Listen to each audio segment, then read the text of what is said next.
अभिराज आणि मीराचं लग्न खूप धूमधडाक्यात झालं होतं. गल्लीभर दिवे लागले होते, बँड बाजा वाजत होते, मेजवानी झाल्या आणि सगळीकडे आनंदाचं वातावरण होतं. मीराच्या चेहऱ्यावर नववधूची लाज आणि नवीन आयुष्याची गोडी स्पष्ट दिसत होती. अभिराजही खूप आनंदी होता की त्याला स्वतःच्या पसंतीची शालीन आणि सौम्य स्वभावाची मुलगी जीवनसाथी म्हणून मिळाली होती. त्याने स्वतः वचन दिलं होतं की तो मीराला प्रत्येक आनंद देईल आणि तिला कधीच कोणत्याही गोष्टीची कमतरता भासू देणार नाही. दोघांचं नातं प्रेम आणि विश्वासावर आधारलेलं होतं आणि सुरुवातीला असं वाटत होतं की आयुष्य खरंच एक सुंदर स्वप्न बनणार आहे. आईच्या मनातही समाधान होतं की मुलीचं लग्न झालं आहे आणि आता घरात एक नवीन सून आली आहे जी घरकामात मदत करेल. सुरुवातीचे काही दिवस आईने खूप प्रेम दाखवलं. मीराला सून न म्हणता थेट मुलगी म्हणून हाक मारली. सासूबाईंनी तिला मिठी मारत म्हटलं, "आता हे घर तुझंच आहे. जे हवं ते करू शकतेस." मीराला वाटलं की ती खरंच भाग्यवान आहे, जिला एवढं प्रेम आणि आपुलकी मिळत आहे. मीरानेही मन लावून सगळ्यांचं मन जिंकण्याचा प्रयत्न केला. ती पहाटे उठायची, नाश्ता तयार करायची, घर स्वच्छ करायची आणि सगळ्यांच्या सोयीची काळजी घ्यायची. जेव्हा अभिराज ऑफिसमधून परत यायचा, तेव्हा ती त्याची वाट बघायची. हातात चहाचा कप आणि चेहऱ्यावर हसू. जणू दिवसभराचा थकवा एका क्षणात नाहीसा व्हायचा. पण हा सुखाचा काळ फार काळ टिकला नाही. वेळ आणि वागणूक बदलायला लागली. आईचं वागणं हळूहळू बदलू लागलं. जी बाई लग्नाच्या काळात गल्लीभर मीराचं कौतुक करत थकत नव्हती, तीच आता तिच्या अस्तित्वावर चिडू लागली होती. जर नाश्ता थोडा उशिरा झाला तर आईच्या चेहऱ्यावरचा राग स्पष्ट दिसायचा. कपड्यांमध्ये थोडी चूक झाली तर आवाज चढायचा. मीराला समजत नव्हतं की असा बदल अचानक का झाला. पण ती स्वतःला समजवायची की कदाचित हाच काळ आहे, सगळं ठीक होईल. पहिला मोठा धक्का तेव्हा बसला जेव्हा अभिराज घर खर्च भागवण्यात अपयशी ठरू लागला. आईने उघडपणे मीराला अपशकुनी ठरवलं. "ही बाई घरात आल्यापासूनच माझ्या मुलाचं नशीबच बिघडले. आधी नोकरी गेली, आता दिवसेंदिवस खर्च वाढतोय. ही बाई अपशकुनी आहे."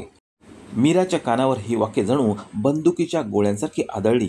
ती शांतपणे स्वयंपाकघराच्या कोपऱ्यात उभी राहिली, डोळ्यात अश्रू, पण चेहऱ्यावर संयम. तिने काही उत्तर दिलं नाही. कदाचित तिनं हे शिकून घेतलं होतं की या घरात उत्तर देण्याचा हक्क फक्त त्यांनाच आहे, ज्यांच्या हातात सत्ता आहे. आता आईने तिच्याशी नोकरीणीसारखं वागायला सुरुवात केली होती. पहाटे 4 वाजता अलार्म वाजायचा. मीरा उठायची, पीठ मळायची, नाश्ता करायची, सगळ्या खोल्या साफ करायची आणि दिवसभर काम करत राहायची. संध्याकाळी जर ती थोडीशी बसली तरी टोमणे ऐकावे लागत असे. "आराम करायला आली आहेस का? ही घरची सून आहे की राणी आहे?" आता दिराची बायकोही आईच्या बाजूने बोलू लागली होती आणि टोमण्यांमध्ये तीही सामील झाली होती. तिला पहिल्यापासूनच हेवा होता की एक नवीन मुलगी आली आहे, जी कदाचित सगळ्यांचं लक्ष वेधून घेईल. आता जेव्हा मीरावर आरोप होऊ लागले, तेव्हा वहिनीसाठी जणू काही हा एक सुवर्ण संधीच क्षण होता. रोजच्या टोमण्यांची धार मीराच्या मनाला ओरबाडत होती. "चहा पण माझ्या नवऱ्याच्या कमाईचा पितेस? मजा कर घरात बसून, राज्य कर." मीराने चहा प्यायचं सोडून दिलं. ती दररोज काही ना काही त्याग करत गेली. आधी स्वतःच्या आवडीच्या गोष्टी, मग स्वतःची स्वप्न आणि आता स्वतःची शांतताही. तिला समजून आलं होतं की इथे काही मिळवायचं असेल तर आधी स्वतःला गमवावं लागेल. अभिराज हे सगळं पाहत होता. त्याला कळत होतं की आईचं वागणं दिवसेंदिवस कठोर होत चाललं होतं आणि वहिनीचे टोमणे जणू विषासारखे आहेत. पण आता त्याच्याकडेही काही बोलण्याची ताकद उरलेलीच नव्हती. तो दिवसभर नोकरीसाठी बाहेर असे. संध्याकाळी दमून भागून घरी यायचा आणि आईच्या तक्रारी ऐकायचा. आई पुन्हा पुन्हा त्याला आठवण करून देत असे की त्यांचं आयुष्य त्याच्या बायकोमुळे बर्बाद झालंय. "ही तुझ्या नशिबातच नव्हती. मी आधीच सांगितलं होतं. आम्ही तुला किती कष्टाने वाढवलं आणि ही येऊन सगळं घेऊन गेली." आईच्या बोलण्याचा परिणाम अभिराजवरही होऊ लागला होता.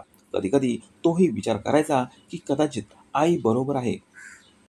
कदाचित खरंच मीरा अशुभ आहे, कारण लग्न झाल्यापासून आयुष्यात काही आनंद राहिलेला नाही. पण जेव्हा तो मीराला रात्री शांतपणे रडताना पाहायचा, तेव्हा त्याचं हृदय तुटायचं. त्याला माहीत होतं की मीरासारखी मुलगी कधीही शाप देणार नाही, फक्त आतून आतून तुटत जाईल. एक दिवस असाही आला की आईने मीराला सगळ्यांसमोर ओरडायला सुरुवात केली, फक्त एवढ्यासाठी की भाजीमध्ये मीठ थोडंसं जास्त पडलं होतं. "हेच शिकून आली आहेस का आपल्या घरी? तुझ्या आईने तुला काही शिकवलं नाही का?" मीराने नजर खाली घातली. डोळ्यातून अश्रू वाहू लागले, पण तोडून एक शब्दही निघाला नाही. अभिराज तिथेच बसलेला होता, पण काहीच बोलला नाही. तो शांतपणे पाहत राहिला, जणू त्याच्याकडे आता बोलण्याचा हक्कच उरलेला नव्हता, किंवा सत्य बोलणं खूप महागाचं झालं आहे. त्या दिवसानंतर मीराची झोपही गेली. ती रात्री खोलीत यायची, शांतपणे अंगावर पांघरून घेऊन झोपण्याचा प्रयत्न करायची. अभिराज तिच्याकडे पाहायचा, पण काही विचारू शकायचा नाही. तो तिचा हात धरायचा, तर ती हसून म्हणायची, "मी ठीक आहे," आणि दुसरीकडे वळून झोपून जायची. या शांत रात्रींमध्ये त्यांच्या दोघांमध्ये अंतर वाढत चाललं होतं. आई दिवसेंदिवस अधिक कठोर होत चालली होती. असं वाटत होतं की नाती आता फक्त जबरदस्तीने टिकवलेली नाती आहेत. आणि सगळ्यात मोठा त्रास मीराला हा होता की ज्या नवऱ्यावर तिने सगळं काही सोडलं होतं, तोच आता सगळं निमूटपणे सहन करत होता. त्याची शांतता मीराच्या मनात एक खोल जखम बनून रुतून चालली होती. पावसाळ्याचा मोसम होता. बाहेर थंड हवा वाहत होती, पण मीराच्या कपाळावर घाम होता. शरीर थकलं होतं, डोळे जड झाले होते आणि श्वास कापत होता. तिला ताप आला होता, पण सकाळी पुन्हा आईचा आवाज घरात घुमला. "काय, अजूनही अंथरुणातच आहेस? उठ, सगळ्यांच्या नाश्त्यांची वेळ झाली आहे." "काय हे, काही हॉटेल आहे का?" मीराने हळूच डोळे उघडले. घसा कोरडा पडलेला होता, पायात थरथर होती, पण तिला माहीत होतं की इथे आजार काही कारण ठरत नाही. ती हलकेच उठली, पदर डोक्यावर घेतला आणि ओढत ओढत स्वयंपाकघराकडे गेली. गॅस पेटवला, चहा ठेवला, पराठे बनवायला सुरुवात केली. वारंवार डोळ्यांपुढे धुसरपणा यायचा, पण हात थांबत नव्हते, कारण एकदा थांबले की टोमणे वादळासारखे येणार हे तिला माहीत होतं. आई दाराजवळ उभी होती, दोन्ही हात कमरेवर, डोळ्यात तिरस्कार. "इतक्याशा गोष्टीवर ताप आला? आत्ताच लाड करायचे? आमच्या काळात बायका 3-3 दिवस तापात शेतात काम करायच्या, आणि तू घरकामातच पळ काढतेस." मीराने काहीच बोलले नाही, फक्त डोळे खाली घातले आणि पोळ्या करत राहिली. वहिनी खोलीतून बाहेर आल्या, बोटांनी केस सावरत, आणि जशी मीराची अवस्था पाहिली, हसून म्हणाल्या, "तापातही काम करते? खरंच सेवाभावनांनी भरलेली सून आहे. फक्त जरा चहा माझ्या नवऱ्याच्या पगारातून पिते, बाकी सगळं स्वतः करते." चपाती करताना मीराचे हात थांबले, डोळ्यांच्या कडा ओलावल्या, पण डोळ्यातून अश्रू गळले नाहीत. सहनशीलतेची शेवटची सीमा होती, पण तोंड मात्र शांत होतं. तिने फक्त स्वतःलाच म्हटलं, "चहा सोडला, पण इज्जत कशी सोडू?" अभिराज त्यावेळी खोलीतच होता. आईचे बोलणे तो रोजच ऐकायचा. आता ती वाक्य नवीन वाटत नव्हती. तो आतून लाजत होता, पण हिंमत होत नव्हती की जाऊन काही बोलावं. त्याला माहीत होतं की मध्ये बोललं तर आईचा राग वाढेल आणि मीराला अजून टोमणे ऐकावे लागतील. म्हणून तो गप्प राहिला, अंथरुणात पडून राहिला, जणू काही घडलंच नव्हतं. मीराने सगळं काम पूर्ण केलं. भांडी घासली, फरशी पुसली आणि मग स्वयंपाकघराच्या कोपऱ्यात जाऊन बसली. ताप अजून वाढला होता, हात थरथरत होते. तेवढ्यात आईने पुन्हा हाक मारली, "चहा दे, दमले मी." मीरा पुन्हा उठली, कप घेतला, चहा ओतला, आईजवळ नेऊन ठेवला आणि मागे वळणार होती, तेवढ्यात आईने थांबवलं. "थांब जरा, एक, कपडे धुवायचे आहेत, बाथरूम साफ करायचं, आणि विनूची फाईलही काढून ठेव. संध्याकाळी येतोय. आणि ऐक, माहेरी फोन करू नकोस, इथे तुला खायला प्यायला पुरेसं आहे." मीरा फक्त डोके हलवत शांतपणे खोलीकडे वळली. तिचे पाय थरथरत होते, पण ती पडणार नव्हती, कारण इथे एकदा पडलं की कायमची खाली मान घालावी लागायची. अभिराज दाराजवळ उभा होता, सगळं बघत होता. त्याचं हृदय आतून तुटत होतं, पण ओठ मात्र शांत होते. जेव्हा मीरा त्याच्या जवळून गेली, तेव्हा त्याने हलक्याने तिचा हात धरला. "काहीतरी खा आणि औषध घे." मीरा फक्त हलकसं हसली. "पैसे नाहीत औषधासाठी." हे वाक्य अभिराजच्या छातीत बाणासारखं घुसलं. खरोखरच त्याचा खिसा रिकामा होता. गेल्या महिन्यानंतर काम मिळालं नव्हतं, आणि थोडंफार जे पैसे होते ते त्याने आईला दिले होते. त्याला वाटलं होतं की आई घर खर्च सांभाळेल, पण आता लक्षात आलं की आईसाठी मीराचा खर्च हा खरंच खर्च नव्हता. त्याच संध्याकाळी मीराने धीर करून आईकडे थोडे पैसे मागितले. "आई, औषध घेऊ का? ताप खूप आलाय." आईचं उत्तर तेच जुनं, "तुला रोज काही ना काही कारणं लागतं. तुझ्यासाठी औषधं आणायला लागले तर घरचा खर्च कोलमडेल. हे नाटक बंद कर." मीरा शांतपणे मागे फिरली. औषधाची आशा संपली होती. तिने पाणी प्यायलं आणि झोपून राहिली. शरीरात आग पेटलेली होती, पण खोलीत शांतता होती. अभिराज तिच्या जवळ बसला होता. त्याने तिचा हात धरला. "मी काहीच करू शकत नाही, पण मी प्रयत्न करत आहे. थोडा वेळ सहन कर ही एक अशी दिनदर्शिका होती जिचं प्रत्येक पान लाज, विवशता आणि वेदनेनं लिहिलं जात होतं. आणि प्रत्येक दिवसासोबत ती स्त्री जी कधीकाळी स्वप्न घेऊन या घरात आली होती, आता स्वतःकडून नजर चुकवायला लागली होती. कदाचित ती स्वतःच्या नजरेत हरवली होती. मीराला ताप येऊन बरेच दिवस झाले होते. न औषध मिळालं, न विश्रांती. ती सकाळपासून संध्याकाळपर्यंत घर काम करत असे आणि रात्री थकलेल्या शरीरासह फक्त एक प्रार्थना करत असे, हे देवा, काहीतरी मार्ग दाखव. अभिराज तिची अवस्था बघत होता, पण आपल्या विवशतेच्या जाळ्यात अडकलेला होता. तो रोज कामाच्या शोधात बाहेर पडायचा, ऑफिस भटकायचा, पण प्रत्येक वेळी रिकाम्या हातांनी परत यायचा.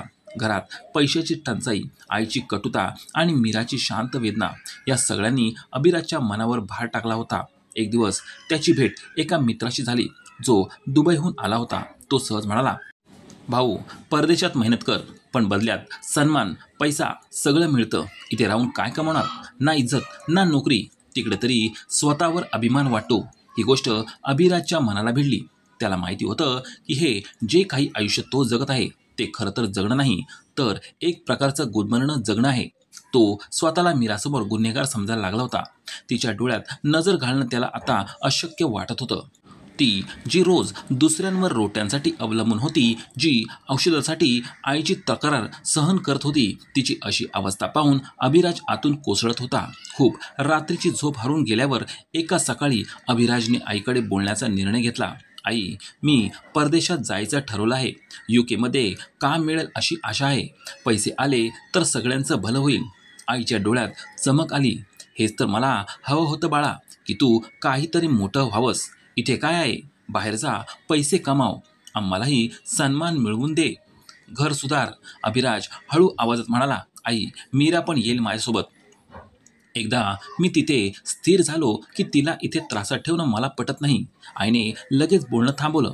अजून तुला स्वतःचं ठिकाण नाही आणि तू सुनेची काळजी करतोयस. तिची चिंता मी करील, तू फक्त तुझं करिअर बघ. अभिराजने मीरासोबत बोललं.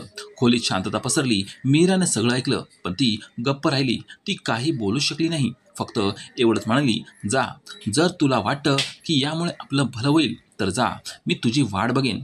तिच्या आवाजात विश्वास कमी आणि संयम जास्त होता. अभिराजने तिचा हात धरला. मी वचन देतो, तुला या सगळ्यातून बाहेर काढेल. पैसे आले की आपलं वेगळं घर घेऊ. तुला इथे एक दिवसही अधिक राहावं लागणार नाही. मीराने हलकंसं हसून दाखवलं, पण हे वचन तिला स्वप्नांसारखं वाटलं. स्वप्न जी ती रोज पाहत होती, पण प्रत्येक सकाळी विरून जात होती. काही आठवड्यात अभिराजचे कागद तयार झाले. आई, जिला सुनेच्या औषधासाठी ₹1 द्यायचा नव्हता, तिनं मुलाला परदेशात पाठवण्यासाठी आपले दागिने सुद्धा विकले. विजा आला, तिकीट बुक झालं. आईने आनंदाने तुपाचे दिवे लावले, शेजाऱ्यांना पेढे वाटले आणि सगळ्यांना सांगितलं, माझा मुलगा आता परदेशी जाणार, मोठा माणूस होणार. घराचं वातावरण पूर्णपणे बदलून गेलं. तीच आई जी नेहमी चिडचिड करत असे, आता हसतमुख झाली होती. जाऊबाई सुद्धा गोड बोलू लागली.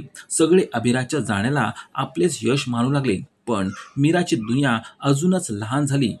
तिच्यासाठी अभिराज केवळ पती नव्हता, तर तिच्या काळोख्या आयुष्यातील एकमेव आशेचा किरण होता. आणि आता तो सुद्धा निघून चालला होता. पाठवणीच्या रात्री अभिराज मीराजवळ बसला आणि तिला एक पर्स दिली, ज्यात काही पैसे होते. हे थोडे पैसे आहेत जे मी जमवलेत. औषध घे, स्वतःची काळजी घे. आईला घाबरू नकोस, मी तुझ्या पाठीशी आहे. मीराने पैशांकडे बघितले नाही, फक्त त्याच्या डोळ्यात पाहिलं. तिला माहीत होतं की अभिराज मजबूर आहे. तो तिच्यावर प्रेम करतो, पण हे प्रेम आता अंतराच्या कैदेत जाणार होतं. सकाळी जेव्हा अभिराज एअरपोर्टकडे निघाला, तेव्हा आई आनंदात होती. मित्र, नातेवाईक निरोप द्यायला आले होते. मीरा दरवाजाच्या मागे उभी होती, शांत आणि उदास. ती अश्रू ढाळत होती. विमान उडून गेलं.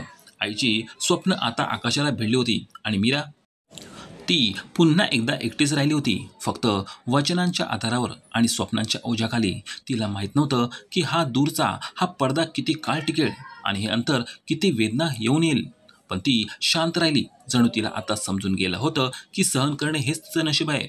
इंग्लंडच्या थंड हवेत, अनोळखी भाषा आणि अनोळखी माणसांमध्ये जेव्हा अभिराजने पहिल्यांदा पाऊल ठेवलं, तेव्हा त्याच्या मनात एक अनामिक भीती घर करून बसली. त्याने सगळं मागे टाकलं होतं. आपली स्वप्न, बायकोच्या डोळ्यातील वेदना आणि आईचं खोटं आत्मसन्मान. आता त्याच्या पुढ्यात एकच गोष्ट होती, कमाई.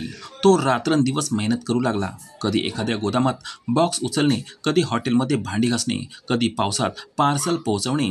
शरीर थकून जायचं, पण मनाला समाधान असायचं की आता तो कुणावर ओझं नाही, तर कुणाच्या आशेचा आधार बनतोय. प्रत्येक महिन्याला तो आपल्या कमाईतला मोठा हिस्सा आईला पाठवत असे, जेणेकरून घरात शांतता राहावी, मीराला आधार मिळावा आणि आयुष्य थोडं तरी सुधारावं. सुरुवातीच्या काही महिन्यात जेव्हा तो घरी फोन करायचा, तेव्हा आईचा आवाज आनंदाने भरलेला असे. "बाळा, तू आमचं नशीब बदलून टाकलंस. तुझे पाठवलेले पैसे आले. सगळं चांगलं चाललंय." अभिराज ऐकायचा आणि विचार करायचा, कदाचित आता मीरालाही थोडं समाधान मिळालं असेल. कदाचित आईनं आपलं वागणं बदललेलं असेल. कदाचित जुन्या जखमा भरल्या असतील. पण जेव्हा तो मीराशी बोलण्याचा प्रयत्न करायचा, तेव्हा आईकडे नेहमी काहीतरी नवीन कारण असे. झोपलीये, वहिनीकडे गेलीये. सुरुवातीला त्याने या गोष्टींकडे दुर्लक्ष केलं. परदेशातील थकवा, एकटेपणा आणि वेळेची कमतरता यामुळे विचार करण्याची संधीच मिळाली नाही. पण एक दिवस तो खूप बेचैन झाला. दिवसभराच्या श्रमानंतर त्याने आईला म्हटलं, "आई, फक्त 2 शब्द मीराशी बोलू दे." खूप दिवस झाले तिचा आवाज ऐकून. आईने एक थंड उसासा घेतला आणि म्हणाली, "बाळा, ती तर सध्या मंदिरात गेलीये. तुझ्यासाठीच प्रार्थना करायला जाते." ही गोष्ट अभिराजच्या मनात शंकेच्या बीजासारखी खोल रुतून बसली. मीराचं मौन आता अनैसर्गिक वाटू लागलं होतं. पुढच्या वेळी फोनवर अभिराजने विचारलं, "आई, मीरा माझ्याशी बोलू इच्छित नाही का? सगळं ठीक आहे ना?" आईचा सूर बदलला. "तू परदेशात बसलास, सगळं ठीक पाहायचं असतं तुला. इथले हाल आम्ही सहन करतो. ती मुलगी आता नखरे करते, रुसलेली राहते आणि तू तर फक्त पैसे पाठवतोस. घरातले प्रश्न तुला काय कळणार?" अभिराजला हे शब्द बोचले, पण तो काही बोलला नाही. त्याला नेहमीच आईच्या बोलण्यावर विश्वास होता, पण आता मन काहीतरी वेगळंच सांगत होतं. पुढच्या वेळी त्याने मीराच्या नावाने मनी ऑर्डर पाठवलं. मनात आशा होती, कदाचित ती खुश होईल. कदाचित एखादं पत्र किंवा फोन येईल. एखादं धन्यवाद, एक नमस्कार तरी येईल. पण केवळ शांतता मिळाली. फोन केला तर आई म्हणाली, "आता बायकोच्या नादात आईकडे दुर्लक्ष करशील? ती स्वतःहून काही बोलत नाही. तू काय आशा ठेवून बसलायस?" अभिराजचं मन गोंधळून गेलं. मीरा खरंच खुश नाही का, की काहीतरी लपवलं जाते? पण तो दरवेळी स्वतःला समजावून सांगत असे, "नाही, आई आपल्याला खोटं का बोलेल? त्या तर सगळं सांभाळत आहेत." कदाचित मीरा बदललेली असेल. परदेशात काळ पुढे जात होता. अभिराजचं उत्पन्न चांगलं होऊ लागलं. त्याने कपड्यांच्या दुकानात पार्ट टाइम नोकरी धरली.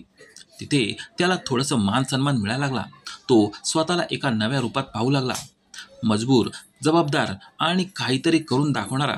पण मनात एक रिकामी जागा होती. मीराचा आवाज, तिच्या गप्पा, तिची कुशलता. रात्रंदिवस मेहनत करूनही तो एकटा होता. रूमच्या एका कोपऱ्यात पडून तो दररोज रात्री फोनच्या स्क्रीनकडे बघत फक्त एका संदेशाची वाट पाहायचा, "मी ठीक आहे." पण तो संदेश कधीच आला नाही. एके दिवशी त्याने स्वतःशीच वचन दिलं की यावेळेस मीराशी बोलल्याशिवाय फोन ठेवणार नाही. त्याने वेळ काढला, मन धीरानं भरलं आणि आईला फोन केला, "आई, मीराशी बोलायचंय." यावेळेस आईच्या आवाजात ती पूर्वीची माय नव्हती. "का? प्रत्येक वेळी हट्ट करतोस? ती कुठेतरी कामासाठी बाहेर गेलीये. तुला काय इतकं अस्वस्थ वाटते? सगळं व्यवस्थित आहे ना?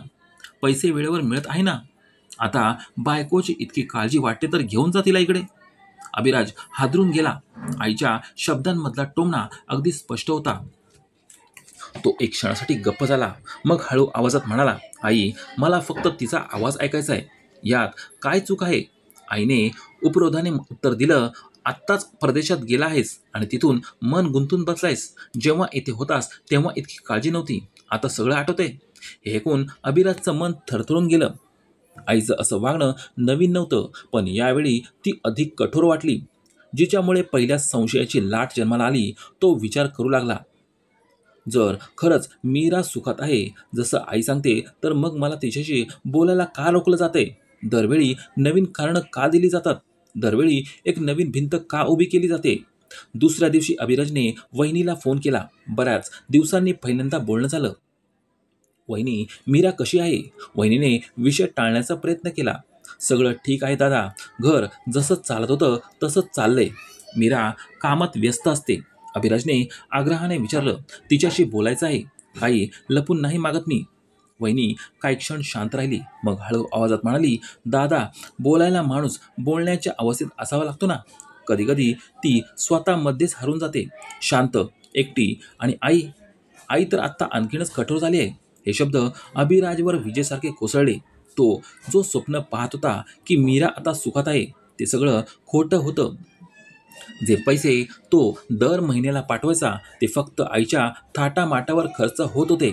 मीरापर्यंत ते पोचतच नव्हते. त्या रात्री अभिराजला झोपच लागली नाही. खोलीच्या भिंती त्याच्यावर आकसून आल्यासारख्या वाटत होत्या. त्याच्या आत एक आर्त आवाज घुमत होता, जो एखाद्या शांतीच्या शोधात भटकत होता. मीराचा आवाज आता तिच्या शांततेपेक्षाही जास्त बोलका झाला होता.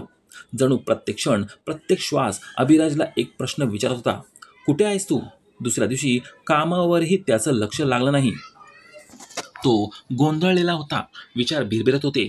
बोलण्यात अर्थ वाटत नव्हता. परताना एका मित्राने विचारलं, सगळं ठीक आहे ना? अभिराज फक्त एवढंच म्हणाला, माहीत नाही, किंवा कदाचित नाही. हा त्याच्या आयुष्यातला पहिला क्षण होता जेव्हा त्याला जाणवलं की काहीतरी त्याच्या हातून निसटत आहे आणि तो ते थांबवू शकत नाही. ना तो हे समजू शकत होता की खरी गोष्ट काय आहे. आणि हाच होता संशयाचा पहिला थेंब, जो येणाऱ्या वादळाची चाहूल देत होता. त्या दिवशी इंग्लंडच्या पावसाने अभिराजला भिजवलं होतं, पण त्या पावसापेक्षा जास्त ती वेदना होती जी त्याच्या आत वाहत होती, जी हाडांपर्यंत उतरली होती. अनेक दिवस झाले होते, झोप नव्हती. मन एखाद्या अज्ञात भीतीने घट्ट पकडलं गेलं होतं. प्रत्येक वेळी जेव्हा आईशी बोलणं व्हायचं, संशयाची सुई अजून खोलवर जात होती. वहिनीने म्हटलेले ते काही शब्द, ती तर स्वतःमध्येच हरून गेली आहे. आई तर आता आणखीनच कठोर झाली आहे. हे आता फक्त शब्द नव्हते, ते निर्देश सत्याकडे बोट दाखवत होते. जितकं तो या गोष्टींना दुर्लक्ष करू पाहत होता, तितक्याच त्या गोष्टी त्याच्या स्वप्नांमध्ये उतरून येत होत्या. एका रात्री तो अंथरुणावर पडलेला होता. तेवढ्यात अचानक उठून बसला, मोबाईल उचलला आणि तिकिटाच्या वेबसाईटवर गेला. कुठलाही प्लॅन नाही, कुठलाही काही न सांगता एकच निर्धार, परत जायचंय. सगळं स्वतःच्या डोळ्यांनी पाहायचंय. मीराच्या डोळ्यात पाहायचंय. ती कशी आहे ते समजून घ्यायचं आहे. तिला कुणाला काही सांगायची गरज वाटली नाही. आईला सांगितल्यावर तक्रारींचा पाऊसच पडला. काय झालं? सगळं ठीक आहे ना? आत्ता अचानक यायची काय गरज होती? परदेशात मेहनत कर, इथली चिंता सोड. अभिराजनं छोटंसं उत्तर दिलं. फक्त यावंसं वाटलं. काही दिवसांची सुट्टी घेतली आहे. आईच्या आवाजात लपलेला भीतीचा सूर तो आता ओळखू लागला होता. तो आवाज आता वेगळाच झाला होता. प्रेमाच्या पडद्यामागे लपलेली बेचैनी होती. ती आई जी नेहमी त्याच्या येण्यासाठी प्रार्थना करत असे, आता त्याच्या अचानक येण्यानेच घाबरून गेली होती. हा प्रश्न आता अभिराजच्या शंकेला खात्रीत बदलत होता. तिकीट कन्फर्म झालं, सामान बांधलं आणि 3 वर्षानंतर तो पुन्हा भारताच्या भूमीवर पाऊल ठेवणार होता. तेच विमानतळ, तेच ओळखीचे रस्ते, पण अभिराजच्या नजरा आता काही वेगळंच शोधत होत्या. टॅक्सीत बसताच त्याने डोळे बंद केले. जणू काही वाट लवकर संपावी असं त्याला वाटत होतं. कारण आता प्रत्येक क्षण एका युगासारखा वाटत होता. घराचं दार उघडलं तर समोर आई उभी होती. त्यांच्या चेहऱ्यावर हास्य होतं, पण डोळ्यात स्पष्ट घाबरटपणा होता. अरे माझा मुलगा, आलास? काहीतरी सांगून तरी आला असतास. असं अचानक आलास? अभिराजने आईला मिठी मारली, पण ती मिठी सैलसर होती. त्यात एक विचित्रसा अलिप्तपणा होता, जो आई लपवण्याचा प्रयत्न करत होती. आणि मुलगा समजू लागला होता. अभिराजने इकडे तिकडे नजर टाकली. मीरा कुठे आहे? आईने थोडं संकोचत सांगितलं. ती ती आत आहे. कदाचित झोपली असेल. आज सकाळपासून खूप थकलेली वाटत होती. अभिराज बूटही न काढता मीराच्या खोलीकडे वळला. दरवाजा हळूच उघडला. खोलीत अंधार होता. फक्त खिडकीतून थोडासा प्रकाश येत होता. मीरा बेडवर पडलेली होती. मान एका बाजूला झुकलेली होती आणि शरीर एकदम निश्चल वाटत होतं. तिच्या चेहऱ्यावर थकवा नव्हता, तर जणू भावना शिल्लकच राहिलेल्या नव्हत्या. अभिराजच्या श्वासांची गतीच थांबली. तो हळूच जवळ गेला आणि म्हणाला, मीरा. मीराने डोळे उघडले. ओळखायला काही क्षण लागले आणि जेव्हा ओळखलं तेव्हा ओठांवर हसू नव्हतं, फक्त डोळ्यातून अश्रू वाहू लागले. अभिराजने तिचे हात पकडले. ते आता जे कधी मौसूत वाटायचे आता करडे झाले होते. काय झालं तुला? हे सगळं कसं झालं? मीराने काहीच बोललं नाही, फक्त अभिराजकडे पाहिलं आणि नजर खाली झुकवली. तिच्या डोळ्यात कुठलीही तक्रार नव्हती, फक्त थकवा होता. ती शांतता जी सर्व काही सांगत जाते. अभिराजच्या पाठीमागून आईचा आवाज आला, बघ रे बाळा, ही मुलगीच तशी आहे. कमी बोलते, स्वतःच्या विश्वात राहत असते. आम्ही खूप प्रयत्न केला तिला आनंदी ठेवायचा, पण कधी काय वाटेल तिला तेच कळत नाही. अभिराजने आईकडे पाहिलं, जणू वर्षानुवर्षाचा हिशेब घेणार होता. आई, मी काहीच म्हणत नाही, फक्त 2 दिवस राहू दे, सगळं आपोआप कळून जाईल. आईच्या चेहऱ्यावर थोडा घाम आला. तिनं हसण्याच्या बहाण्याने विषय बदलण्याचा प्रयत्न केला. हो हो, तू थकला असेल, आराम कर, मी जेवण लावते. पण आता अभिराजला समजलं होतं की या घरात सगळं तसं नाहीये जसं सांगितलं गेलं होतं. तो आता प्रत्येक भिंतीला, प्रत्येक शांततेला, प्रत्येक हावभावाला वाचू लागला होता. मीरा डोळ्यांखालच्या काळ्या ढगांमध्ये हरवलेली, कृश शरीर, शांत ओठ हे सगळं याची साक्ष देत होतं की तिच्यावर वेळेनं अन्याय केला होता आणि तिचा आवाज दाबला गेला होता. अभिराजच्या आगमनानं घराचं वातावरण बदललं होतं. सतत मायेचा सूर दाखवत आई जास्त बोलू लागली होती. वहिनी हसत हसत बोलत असत, जणू सगळं सुरळीत आहे. पण अभिराज आता तो भोळा भाबडा अभिराज राहिलेला नव्हता. त्यानं जग पाहिलं होतं, आता खोटं ओळखू लागला होता आणि आता तो खरं जाणून घेण्याच्या निर्धारानं आला होता. ही केवळ परतफेड नव्हती, ही हिशेबाची सुरुवात होती. एक शांत पण निर्णायक वळण. अभिराजला आलेला 2 दिवस झाले होते, पण त्याला क्षणभरही शांतता मिळाली नव्हती. प्रत्येक पावलावर काहीतरी विचित्र जाणवत होतं. आईची उगाचच ममता, वहिनीचे बनावटी हसू आणि सगळ्यात जास्त मीराची सततची शांतता. ती ना अभिराजकडे डोळे भिडवू शकत होती, ना मनातलं काही सांगू शकत होती. जणू आत खोलवर काहीतरी जखम झाली होती, ज्यावर आता फक्त शांततेचं मलम लावलं गेलं होतं. रात्री सगळे झोपले असताना अभिराजला झोप लागत नव्हती. त्यानं अनेकदा अंगावरून बाजू बदलली, पण अस्वस्थता अंगात शिरली होती. अचानक त्याला एक हलकीशी चाहूल लागली. जणू काहीतरी दबकत खोलीबाहेर पडण्याचा प्रयत्न करत होतं. तो उठला आणि हळूच दाराकडे पाहिलं, पण कॉरिडॉर रिकामा होता. तो स्वयंपाकघराकडे गेला. कदाचित कोणाला पाणी हवं असेल, पण तिथे कोणीच नव्हतं. फक्त एक विचित्र शांतता होती, जणू काहीतरी गुपित लपवण्याचा प्रयत्न चालू होता. अचानक त्याचं लक्ष मीराच्या खोलीकडे गेलं. दरवाजा अर्धा उघडलेला होता आणि आतून मंद उजेड येत होता. मनात एक अनाम भीती घेऊन तो हळूहळू तिकडे चालू लागला. दरवाजा हळूच उघडला आणि जे दृश्य त्याने पाहिले त्याचे पाय तिथेच थांबले. मीरा जमिनीवर जवळजवळ बेशुद्ध पडलेली होती. तिच्या हातांवर खोर निळे व्रण होते, कपाळावर जुन्या जखमा होत्या आणि पायांवर जुन्या जखमांचे ठसे स्पष्ट दिसत होते. हे सगळं एका दिवसाचं नव्हतं. तिची ओढणी एका बाजूला पडलेली होती आणि तिचा श्वास अनियमित चालू होता. अभिराज भरभर पुढे गेला. मीरा, हे तुला काय झालंय? त्याने तिला हलकेसे उचलण्याचा प्रयत्न केला, पण ती पूर्णपणे शुद्धीवर नव्हती. तिचे डोळे बंद, ओठ कोरडे आणि चेहरा पूर्णपणे फिकट. अभिराजने पाण्याचा ग्लास आणला आणि तिच्या ओठांजवळ नेला. मीराने थोडं पाणी प्यायलं आणि हळूहळू डोळे उघडले. काही क्षण तिला समजायला वेळ लागला, पण मग जणू थोडीशी शुद्धी परत आली. तिने अभिराजकडे पाहिलं. तिच्या डोळ्यात भीती आणि लाज याचा एक विचित्र मिश्र भाव होता. तू तू इथे का आलास? तिचा आवाज खूपच मंद आणि अशक्त होता. अभिराजचं मन हलकं होतं. ती मुलगी होती जिने नेहमी स्वतःला खंबीर दाखवलं होतं आणि आज ती पूर्णपणे कोसळलेली होती. हे सगळं कसं झालं? कोणी केलं? तू काही बोलली का नाही? मीरानं नजर खाली झुकवली. ओठांवर एकही शब्द नव्हता, फक्त शांतता. मग हळूहळू म्हणाली, मी तुला काही सांगितलं नाही कारण तू दूर होतास, कष्ट करत होतास आणि इथे तुझ्या आईविरुद्ध काही बोलणं शक्यच नव्हतं. अभिराज मागे सरकला. जणू कोणीतरी त्याच्या चेहऱ्यावर चापट मारली होती. आई, हे सगळं आईने केलं?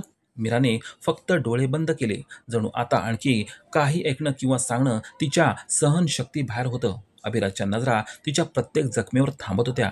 निळसर व्रण, ओरखडे, अशक्त शरीर, प्रत्येक खूण एक दीर्घ अत्याचाराची कहाणी सांगत होती. त्याच्या डोक्यात आईचे शब्द घुमू लागले. ती तर नेहमी शांत असते, लाड दाखवते, घरात मन लागत नाही तिचं. आता त्याला सगळं एका सापळ्यासारखं वाटू लागलं. एक असा सापळा जो त्याच्या आईने तयार केला होता, ज्यात मीराला हळूहळू कैद केलं गेलं. तिचा आवाज हिरावून घेतला गेला होता, तिचं अस्तित्व पुसलं गेलं. अभिराजने मीराला पलंगावर झोपवलं, पांघरून घातलं आणि तिच्या शेजारी बसला. त्याच्या डोळ्यात अश्रू होते, पण ओठांवर फक्त एक शब्द होता, माफ कर. मीराने कसे बसे डोळे उघडले. माफ करायचं काही नाही अभिराज, फक्त मी इथे आता राहू शकत नाही. अभिराजचं हृदय जणू कोणीतरी हातात धरून घट्ट दाबलं होतं. हेच ते घर होतं जिथे त्याने मीराला प्रेम आणि आशा दिली होती आणि आज तीच मुलगी या घरातून मुक्ती मागत होती. पण आता त्याला कळून चुकलं होतं. वेळ आली होती सत्य, न्याय आणि निर्णयाची. आता कोणताही पडदा उरला नव्हता. मीरा यांच्या अवस्थेकडे पाहिल्यानंतर अभिराजच्या मनात एक आग पेटली होती. तो पूर्ण दिवस गप्प राहिला, कुणालाही काही विचारलं नाही, पण प्रत्येक गोष्ट, प्रत्येक हालचाल नीट निरीक्षण करत राहिला. आता त्याला जाणवायला लागलं होतं की खूप काळापासून त्याच्यापासून काहीतरी लपवलं जात होतं, पण अजून एक धक्का बाकी होता. असा धक्का जो मनातल्या शंकेच्या आगीत अजून तेल ओतून गेला. सकाळी जेव्हा त्यानं मीराला थोडी विश्रांती घेतलेली पाहून बाहेर यायला सुरुवात केली, तेव्हा आई स्वयंपाकघरात काम करत होती. अभिराज शांतपणे खुर्चीवर जाऊन बसला. आईनं नेहमीसारखं नमस्कार केला, चहा समोर ठेवला आणि हळू आवाजात म्हणाल्या, "बाळा, तू काहीसा चिंतेत दिसतो आहे. सगळं ठीक आहे ना?" अभिराजनं नजरा वर केल्या नाहीत, फक्त थोडक्यात उत्तर दिलं, "मीराची तब्येत ठीक नाही." आईनं एक क्षणासाठी चहाचा चमचा थांबवला, पण तो खाली ठेवला. जणू काही खास सांगायची तयारी करत होती. "बाळा, एक गोष्ट सांगायची आहे. रागावणार नशील तरच." अभिराजनं आईकडे पाहिलं. त्यांच्या चेहऱ्यावर गांभीर्य होतं, पण डोळ्यात मात्र ती जुनी शिताफी दिसत होती, जी आता अभिराज ओळखू लागला होता. "मी तर पहिल्या दिवसांपासूनच समजलं होतं की ती मुलगी काहीशी जास्तच सरळ साधी नाहीये. तुला आठवतंय ना, तू जेव्हा बाहेर होतास तेव्हा ती वारंवार माहेरी जाण्याचा आग्रह करत असे. मग कधी दिवसभर गप्प बसे, रात्री मोबाईलवर कुणाशी तरी बोलत असे. आम्हाला संशय वाटला, पण सहन करत राहिलो. शेवटी तुझ्या प्रतिष्ठेचा प्रश्न होता." अभिराज काही क्षण समजून घेण्याचा प्रयत्न करत राहिला की हे नेमकं कोणत्या दिशेनं चाललंय. तो काही वेळ आईकडे शांतपणे पाहत राहिला. मग हळू आवाजात म्हणाला, "आई, तुला नेमकं सांगायचं काय आहे? सरळ सांग." आईनं चेहऱ्यावर हळवेपणा आणत सांगितलं, "बाळा, मला फक्त एवढंच सांगायचं आहे की तू सावध राहा. बाहेरच्या जगात काय चाललंय कोण जाणे. पण जर घरातच काहीसं चुकीचं सुरू असेल तर काही शिल्लक राहत नाहीये. मी अनेक वेळा मीराला शांतपणे रडताना पाहिलं आहे, किंवा मोबाईलवर हळू आवाजात कुणाशी तरी बोलताना, आणि मी खोलीत गेलं की ती लगेच मोबाईल लपवायची." अभिराजच्या डोळ्यात पुन्हा एकदा गोंधळ स्पष्ट दिसू लागला. मनात प्रश्न घोंगावत होते. खरंच काहीतरी होतं का जे मीरा लपवत होती, की हे सगळं एखादी नवीनच चाल होती? आई बोलत राहिली, "मी तर सहन करत राहिले बाळा, की तुझं घर मोडू नये. पण आता तू स्वतः आला आहेस तर स्वतःच पहा. समजून घे. मीरा तुझ्यासाठी योग्य नाहीये." अभिराजच्या बोटांची मूठ घट्ट झाली. त्याच्या डोळ्यांसमोर मीराची जखमी अवस्था पुन्हा उभी राहिली. ते निळे वळ, ती शांतता, तो थकलेला चेहरा, आणि मग त्याच्या अंतःकरणातून एकच आवाज आला, "खोटं." त्याने खोल श्वास घेतला आणि हळू आवाजात म्हटलं, "आई, एक गोष्ट सांगू? मी स्वतःच्या डोळ्याने तिच्या शरीरावरचे मारहाणीचे व्रण पाहिले आहेत. मला माहीत आहे की ती काहीतरी लपवत आहे, पण ती काही चुकीचं करत नाहीये. ती फक्त सहन करत आहे, तुमचं, या घराचं आणि या वातावरणाचं. आणि आता तुम्ही तिच्या चारित्र्यावर शंका घेतात?" आई एका क्षणासाठी शांत झाली, जणू अभिराजच्या बोलण्याने तिला धक्का बसला होता. पण लगेच सावरून म्हणाल्या, "बाळा, आई कधीच आपल्या लेकराचं वाईट चिंतत नाही. मी जे पाहिलं तेच बोलले. बाकी तुझ्या इच्छेवर." अभिराज उठून उभा राहिला. "आई, मीराचे चारित्र्य तुझ्या बोलण्याने नाही, तिच्या डोळ्यातल्या सत्याने दिसून येतं. ती जर माझ्याविषयी शांत राहिली, माझ्या अनुपस्थित सुद्धा तुमचा अत्याचार सहन करत राहिली, तर ती दुसऱ्यांचं काय उघड करेल? तिचं मूक राहणं हा तिच्या पवित्रतेचा पुरावा आहे, आणि मी तिच्यावर काही शंका घेणार नाही." हे म्हणत तो मागे वळला आणि आईला तिथेच गप्प सोडून निघून गेला. खोलीत परत येऊन अभिराज मीराच्या शेजारी बसला. त्याने तिच्या कपाळावर हात ठेवला. मीराने डोळे उघडले. त्यात एक थकलेला, जिवंतपणा हरवलेला प्रश्न होता. अभिराज हळूच म्हणाला, "आता कोणी तुझ्यावर प्रश्न उपस्थित करणार नाही. मी आहे तुझ्यासोबत." मीराच्या डोळ्यातून अश्रू वाहू लागले, पण यावेळी त्यात बेबसी नव्हती, तर एक हलकीशी आशेची झलक होती. जणू वर्षानंतर मनाने पहिल्यांदा विश्वास अनुभवला होता. दिवस जात होते, पण अभिराजची अस्वस्थता कमी होत नव्हती. त्याला आता ठाऊक होतं की काहीतरी फार खोल आणि गंभीर लपवलेलं आहे, पण अजून संपूर्ण चित्र समोर यायचं होतं. तो प्रत्येक खोटं, प्रत्येक कृती, प्रत्येक शांतता आणि मीराच्या डोळ्यात लपलेलं प्रत्येक दुःख समजून घेण्याचा प्रयत्न करत होता. पण आता त्याला ठोस पुराव्यांची गरज होती. असा काही पुरावा जो प्रत्येक शंकेला संपवेल, प्रत्येक खोटेपणाचा भांडाफोड करेल. एक दिवस अभिराज मीराच्या खोलीत तिचा दुपट्टा उचलताना कपड्यांच्या खाली एक जुना मोबाईल फोन सापडला. तो चकित झाला. मीराने कधीच कोणत्याही फोनचा उल्लेख केला नव्हता. फोन धुळीने भरलेला होता. कित्येक दिवसांपासून बंद होता. कदाचित हाच तो फोन असावा ज्याचा उल्लेख आईने केला होता जेव्हा त्याने सांगितलं की ती लपून कोणाशी तरी बोलत असते. पण आता अभिराज प्रत्येक गोष्टीची चौकशी करणार होता. डोळे झाकून विश्वास ठेवण्याचा काळ संपला होता. त्याने फोन चार्जिंगला लावला आणि काही तासांनी तो सुरू झाला. स्क्रीनवर डझनभर रेकॉर्डिंग्स, नोट्स आणि व्हॉइस मेसेजेस होते. त्याचं हृदय जोरात धडधडायला लागलं. हात थरथरू लागले. त्याने पहिली रेकॉर्डिंग ऐकली. आईचा आवाज घुमला, कठोर, धारदार आणि विषारी. किती वेळा सांगितले की जेवणाआधी वहिनीची खोली स्वच्छ करून ठेव. आता पुन्हा तोंड चालून दाखव. तुझे हाडं मोडून टाकीन. तुझा नवरा तर बाहेर बसलाय. इथे भाकरी पण माझ्या दयेवर आहे. तुझ्या रेकॉर्डिंगमध्ये वहिनीचा आवाज होता. हसत हसत, इतकी इज्जत हवी असेल तर तुझ्या नवऱ्याला पैसे माग. इथे तुझी लायकी फक्त चपला सरळ करण्या इतकीच आहे. एक अजून रेकॉर्डिंग होती ज्यामध्ये ओरडण्याचा आवाज होता, मीराचा. ती म्हणत होती, फक्त थोडे पैसे दे, औषधासाठी खूप ताप आलाय. उत्तरांमध्ये आईचा आवाज होता, थंड आणि निर्दयी. मेली तरी काय होईल? एक तोंड कमी होईल. आम्ही तुझा काही ठेका घेतलाय का? अभिराजच्या हातून मोबाईल थरथरायला लागला. तो एकामागून एक रेकॉर्डिंग ऐकत होता. जसं प्रत्येक रेकॉर्डिंग त्याच्या अस्तित्वावर तीव्र घाव करत होते. ती आई जिला तो सगळ्यात जास्त मानत होता, जिने त्याचं संगोपन केलं होतं, तीच आई एका शत्रूपेक्षाही अधिक निर्दयी निघाली. त्याला तो वेळ आठवली जेव्हा त्याने परदेशातून मीरासोबत बोलण्याचा प्रयत्न केला होता. दरवेळी आईने काहीतरी कारण सांगितलं. कधी म्हणाली ती झोपली आहे, कधी बाजारात गेली आहे, तर कधी म्हणाली पूजा करताय. आणि इकडे मीरा त्यावेळेस आणि आई आणि वहिनीच्या अत्याचारांना सामोरी जात होती. उपाशी, तहानलेली, जखमी, एकटी. त्याला तो दिवसही आठवला जेव्हा आईने मीराच्या चारित्र्यावर शंका घेतली होती. आणि आज तीच आई स्वतःच्या तोंडाने हे अत्याचार मान्य करत होती. तो स्वतःवरच बेतल्यासारखा जमिनीवर बसला. जणू त्याच्या पायाखालची जमीनच सरकली होती. काही वेळाने तो फोन घेऊन मीराजवळ गेला. त्याने हलकेच मीराचा हात धरला आणि मोबाईल तिच्या समोर ठेवला.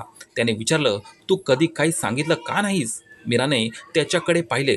तिचे डोळे पोकळ होते, जसं ती आधीच सगळं हरवून बसली होती. मी सांगितलं होतं, तू परदेशात होतास, कष्ट करत होतास. मी काही म्हणाले नाही, कारण मला नव्हतं वाटत की तू तुझ्या आईपासून दूर जावं. मी सगळं सहन केलं, फक्त तू सुरक्षित राहावा हेच माझ्यासाठी खूप होतं. अभिराजच्या डोळ्यातून अश्रू वाहू लागले. त्याने मीराचे दोन्ही हात घट्ट धरले. माफ कर मला.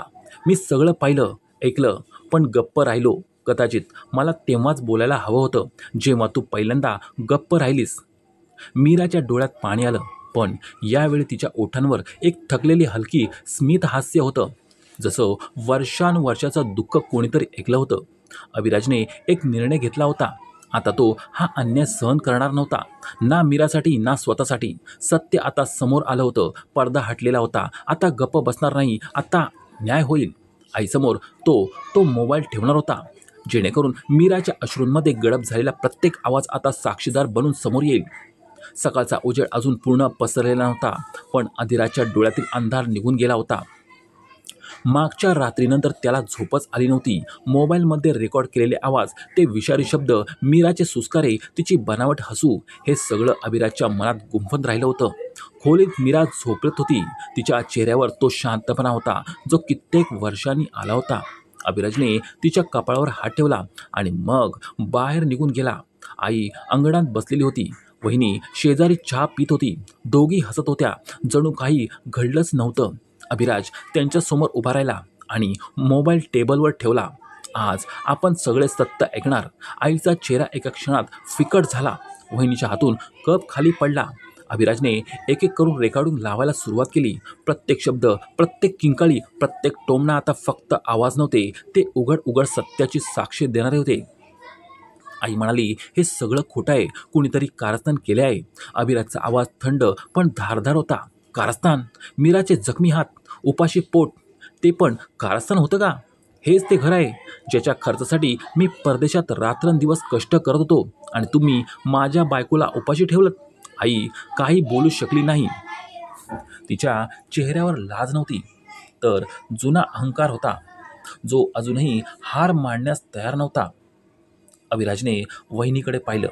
आणि तू जाऊ असून जावेसोबत सावत्र आईसारखं वागलीस. तिच्या जखमांवर मलम लावायचं सोडून मीठ चोळलंस. तुझ्या जिभेच्या विषाने तिला आतून तोडलंस. मी प्रत्येक गोष्ट ऐकली आहे जी तू तिच्या पाठीमागे बोलली आहेस. वहिनी घाबरून गेली. आम्ही तर मजा करत होतो, तिला समजत नव्हतं. अभिराजने हात वर करून तिचं बोलणं थांबवलं. आता पुरे झालं. आता हिसेब होईल. तो मन शांत झाला. मनात एक प्रकारचा सन्नाटा पसरला. फक्त चहाच्या कपाखाली एक जळलेला डाग उरला होता. नात्याचा. जणू घराच्या पायांमध्येच तो आत खोलवर रुजलेला होता. तो पुन्हा मीराकडे गेला. ती जागी झाली होती आणि शांत नजरेने अभिराजकडे पाहत होती. अभिराज तिच्यासमोर बसला आणि नजर खाली झुकून हलक्याच आवाजात म्हणाला, मीरा, तुझ्यावर जे काही झालं ते फक्त त्याचा अन्याय नव्हता. माझीही चूक होती. मी तुझे अश्रू पाहिले पण गप्प राहिलो. मी तुझ्या शांततेला समजून घेतलं पण काहीच पाऊल उचललं नाही. मी तुला एकटं सोडलं या वचनासह की परत येईल आणि तुला आनंद देईल.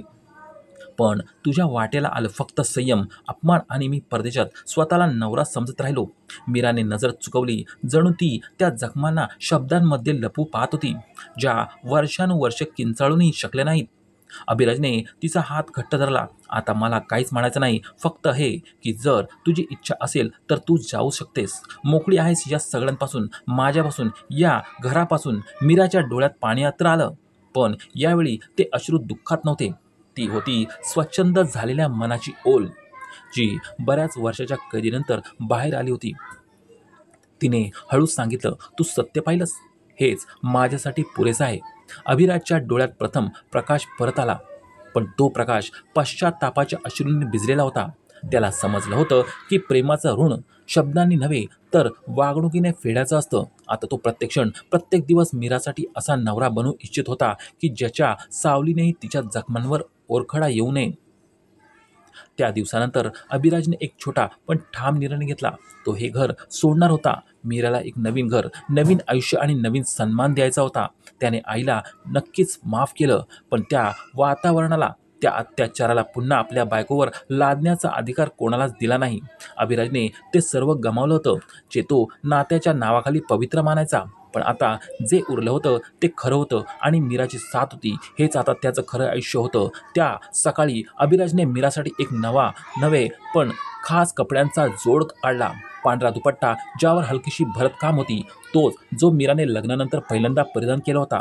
तोच जोड वर्षानंतर पुन्हा बाहेर काढण्यात आला, जसं त्या कपड्यांमध्ये एक नवा आरंभ लपलेला होता. मीराने हळुवारपणे दुपट्टा डोक्यावर घेतला. चेहऱ्यावर शांतता होती, जणू वर्षानंतर कोणीतरी तिच्या मनाचं ओझं हलकं करत होतं. अभिराज शांतपणे नाश्ता बनवण्यात व्यस्त होता. जेव्हा मीरा बाहेर आली तेव्हा तोच अभिराज, जो कधी काळी शांत, हतबल आणि गुंतलेला होता, आज आत्मविश्वासाने, समाधानाने आणि ताकदीनं भरलेला दिसत होता. त्याने मीरासाठी नाश्ता शांतपणे टेबलावर ठेवला, जसं की तो आता शब्दांनी नव्हे तर कृतीतून आपलं प्रेम सिद्ध करू इच्छित होता. दुपारी अभिराज आईसमोर जाऊन बसला. आई शांत होती. काल रात्रीच्या घडामोडीनंतर त्यांच्या मनातील गर्व चुरमुळून गेला होता. त्यांना समजलं होतं की आता मुलांच्या शांततेमागे सहनशीलता नव्हे तर निर्णय आहे. अभिराजने हळुवारपणे सांगितलं, आई, तू माझी आई आहे आणि कायम राहशील. मी तुला सोडून चाललो नाही. पण मीराने ज्या वेदना भोगल्या त्याला जबाबदार मीही आहे. जर मी अजून एक दिवस या घरात राहिलो तर ती वेदना पुन्हा परतेल. आईने नजर चुकवली. कदाचित आता तिच्याकडे ना काही कारण उरलं होतं, ना कुठला दोष देण्याचा मुद्दा. अभिराज पुन्हा म्हणाला, मी तुझ्यावर रागवलेलं नाही आई. मी तुला माफ केलंय. जे झालं ते झालं. पण आता मीराच्या आयुष्याला सन्मान देणं माझं कर्तव्य आहे आणि त्यासाठी मी तिला या घरातून घेऊन चाललोय. हे म्हणताना त्याच्या आवाजात कठोरता नव्हती, पण निर्णय मात्र ठाम होता, जणू पाषाणावर कोरलेला. आईने हळूच मान हलवली, जणू आतूनच तिने या शेवटचं स्वागत केलं. तिला आता हे कळून चुकलं होतं की मुलगा आता असा बनलाय की जो एकदा निर्णय घेतल्यावर मागे फिरणार नाही. आणि कदाचित हेही कळून चुकलं होतं की झालेल्या गोष्टींची किंमत आता एकटेपणाच्या स्वरूपात चुकवावी लागणार आहे. अभिराज मीराजवळ आला, तिच्याकडे पाहिलं आणि हळू आवाजात म्हणाला, चल. मीराने अभिराजच्या डोळ्यात पाहिलं. पहिल्यांदाच त्या नजरा पूर्ण विश्वासाने भरलेल्या होत्या, जणू तिचं ठिकाण आता निश्चित झालं होतं. तिनं काहीच विचारलं नाही, ना काही तक्रार केली.